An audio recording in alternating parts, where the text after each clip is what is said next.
what's up, guys? Let's jump in. I know we've been hanging out for a little while, but let's talk for a second. So I'm Shaler. I started teaching like 12 years ago, teaching music. I teach in West Philly. Bash is at the school where I teach. Chris was in the Philly Sound Exchange collab last year. Gavin actually was my student. Were you in 4th grade? Yeah. So Gavin was in 4th grade. I live in Windmore, so my kids are in Springfield Township as well. Why are these kids so separate was like the question I asked. Is like, how do we like, and the kids in the city, like we're having tons of conversation around race and racism and bias and equity and all these conversations that as a white kid growing up in the suburbs, I just was never engaged in those conversations. So that was kind of the idea of like, let's bring kids together and use music as like a tool to have these conversations. So when we met with Dice Raw for the first time, you want to come in, hang out, or he was commissioned to write a musical based on the book Why Are All the Black Kids Sitting in the Cafeteria Together. Has anyone ever read that book? Have any of you guys read it or heard of it? You've read? Yeah, well, I had to skim through it. But yeah, it's a hefty book. Well, do you want to say what it's about? Well, it just sort of talks about like the discussions about race, prejudice, and like how teachers should facilitate those discussions with students is sort of what I got from it. And sort of just exploring Black kids' personal experiences with racism. Do you notice a difference in Springfield, like since you guys have started doing the work? I've noticed that there's just been some hostility to change from the students, which is understandable because like we never really had those conversations, especially since Springfield being a PWI, there's not a lot of minority representation in the first place, so it's sort of like a reluctance to have these conversations because people don't really understand. But I think the students are open to learning more and to just getting other people's perspectives. My school tries to, but just like, it's all white high school. Like, it's just that they're trying to like expand, I guess, but it's just like so hard and no one's like open, like, yeah, just everyone's like very closed off. It's hard. Yeah, so when you say all white, do you mean like all white? It's like 97%. It's us backwards. Yeah, it's us backwards. The same thing in my school. Basically, like 96%. It was like 2-3 Spanish and like 1 white girl, and that's it. Yeah. And then your school is like actually, I think, a little bit more diverse. It's better now than when I was younger. Like Yeah. when I was younger, I would be like the only black kid in my class, but now there's like a few of us, so. Yeah. But we don't have those conversations a lot because like critical race theory has been a thing a lot of parents are concerned about, so they've kind of been straddling the line to what they talk about. Well, hey everybody. I'm glad you guys came through. I'm really appreciative of hearing you guys' creative stuff that I've been hearing. You guys are really talented, the stuff that I did hear. But at the end of the day, I'm just curious to see what you guys come up with. And I just kind of want to step back and just see what happens, because this always could change and it can morph, and I don't like to just lock into anything too specific, this early in the creation process. But I like what I was hearing so far, so I'm like, and I'm like, I'm like, when I heard you doing your thing, right? Look. Let that shit ride, ABA. For all them times that I was fucked up, I'ma pull up in the Sprinter van and hand my hands up to the sky like I ain't guilty. And they say that I done turned up, I turned into a businessman. And I'm a chauffeur, they can just run up and business. They say that I was locked up. I was just like, it sounded to me like it's such a different thing than what boom bap hip hop is. Mm-hmm. And boom bap is so old. It's almost like oldies. You know what I'm saying? It is. And I'm thinking, because the kind of rap I do, oldies rap. You know what I'm saying? And I'm like, damn, it needs to be more youthful. So we're thinking we're gonna split up into 2 groups right now and do like a little songwriting session. Come with a hook, some kind of like chord progressions, and then like some kind of conversation, like a back and forth between the characters. All right, does that work? Let's get a melody first so we can write to a melody.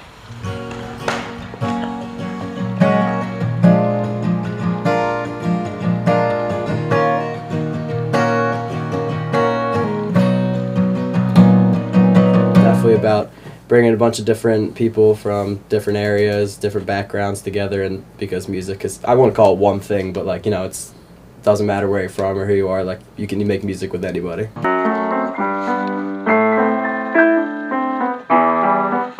play that 2 times straight and then do the thing where you did that.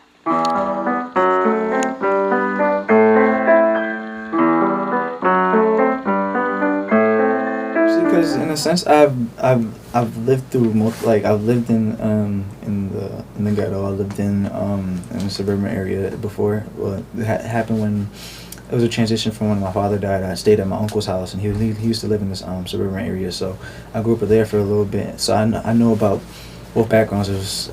So it's like in a sense I could understand both sides. So who's speaking first? Is this the dad like? No, I think it should be son addressing father, being like, listen, you can't go around, You can't do you this. can't not accept the fact that change is happening as of right now. Yeah. The whole thing done, or is this a back and forth? I kind of started producing for rap beats when I was like 13, and then it just slowly developed like, hey, I can also add guitar into this, I can also add drums or sing, and then it kind of just been like expanding more and more. Really important to like different kids from different backgrounds, different cultures to like meet and kind of share experiences, and then we can also, the musical aspect of that, of like combining different interests. Are we coming to like the realization now, or is that later part of the play? Is this just the conversation? I don't know. This is just conversation about, like, you're trying to convince him that this is real, like, and he's like, no, it's fine, like, it's whatever. Yeah. Alright. Just whenever I feel overly emotional, I just sit down and just write. Like, I can basically, if I decide I want to write a song, I can just sit down and write a song. I'm not exposed to anyone other than, like, my circle of people. I go to an all-girls school. It's private Catholic. Like, everyone around me is the same. So I just need that exposure, and I need to learn about other cultures and other people's. Okay. So he has some like anxiety then, or some angst. And you're like patient, would you say? I actually wouldn't consider my character patient. I think she's like kind of just a bit like sort of like not like smothering, but kind of just like, you know, trying to help, but it sort of comes off as a little bit like overwhelming and like kind of bossy, I guess. Okay, so she's bossy. Yeah. So it's almost like a teacher-student relationship. Yeah. In a way. How do you feel when your teacher's trying to teach you stuff that you're not ready to learn back? How do you feel when your teacher's trying to teach you stuff that you're not ready to learn? Frustrated. Cause I'd be like, well, like you'll hear certain stuff and it'll be like, bro, like why they rapping? But you can't say that. But it'll be like you'll hear you and you'll be like, I'm glad I don't sound like them. So I'm trying to focus on like a more realistic approach to the narrative instead of just kind of like the same thing that you can continuously get from like the media or press or, you know, which is, you know, it's not always true. What's the feeling you guys are trying to get on this? We're starting with like son is talking to father and he's like you're the problem currently and like you have to be ready to accept the fact that like we have to have these conversations now. Is he angry? Is the kid angry? I wasn't writing from an anger. Trying to get him to recognize. Yeah, I mean like feeding, like he's like Look yeah. around. He's frustrated? Yeah. Is the kid frustrated? Mm-hmm. And is the dad frustrated back at him? Of like you're a kid, you don't know anything kind of thing? And so the narrative is not necessarily, he doesn't see greatness in him, Bosh. What you're saying is, there's a bunch of greatness around, I just don't feel like participating in it. You know what I'm saying? And the reason why I don't feel like participating in it is because historically I haven't participated in it, but now everybody wants me to participate in it. It's almost like, oh, okay, since George Floyd happened, because here's what I want you to say. It's like, since George Floyd, now everything's changed and everybody wants me to just turn on a happy face. But yo, I just can't turn on a happy face because I'm an angry black man. And it's not because I don't see greatness in myself. It's because if you're a black man and you live in America, if you're not enraged, then I don't know what the hell you're thinking about. You know what I'm saying? You're not even, if you're not enraged, you're not conscious. And that's the narrative. I came from poverty, never chance one with a pocket full of money. Got $1 for all the pain that I was going through in the start. Before he hopped up in the streets, that's what he needed. They said hurt, not a trust him up with you. Little slime.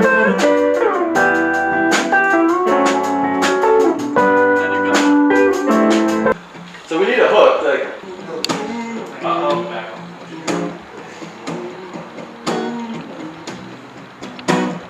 Look at our neighbors. Do you think it's by coincidence that we are the same as them? Look at my teachers. Is it by some twisted chance that I look the same as them? If you never ask questions, then Dad, you're the problem. If you live in blissful ignorance, you'll never help anyone. It needs one more line, right? Before you go, this is how I watched the video online where it was a girl who was basically arguing with her parents about systemic racism. And her dad was like, no, that's not true. And then people need to do this, and they just pull themselves up by their own bootstraps. And she was like, no, Dad, you gotta understand what I was like. And I was like, well, holy shit. I was like, if I was to say anything, the voice, it should definitely be like that. If you never ask questions, then Dad, you're the reason. If you live in blissful ignorance, you'll never help anyone. Look around. I've lived this life, there's nothing wrong. Look around. You can't just say there's nothing wrong with something wrong. Look around.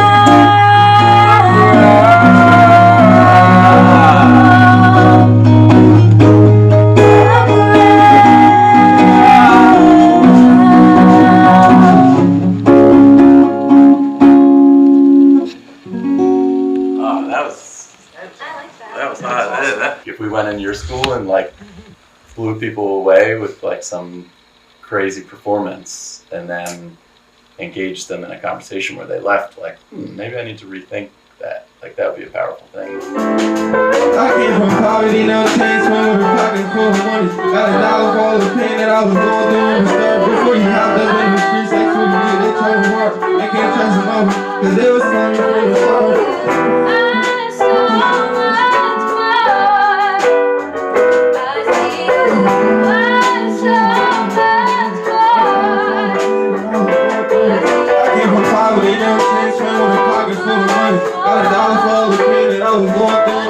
Before he hopped up in the streets, that's what he did. They told him hard, they don't trust him over, cause they was slime from him. I came from poverty, no chance, with a pocket full of money. Got $1 for all the pain that I was going through in the start. Before he hopped up in the streets, that's what he did. They told him hard, they can trust him over, cause they was slime from him. I came from poverty, no chance, with a pocket full of money.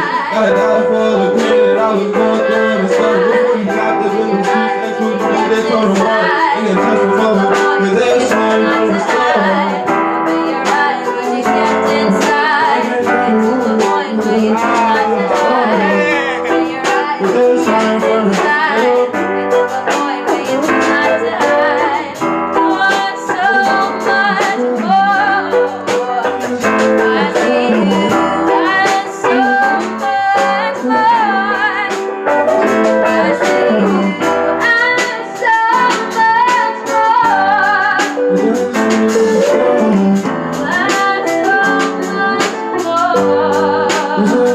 From the start.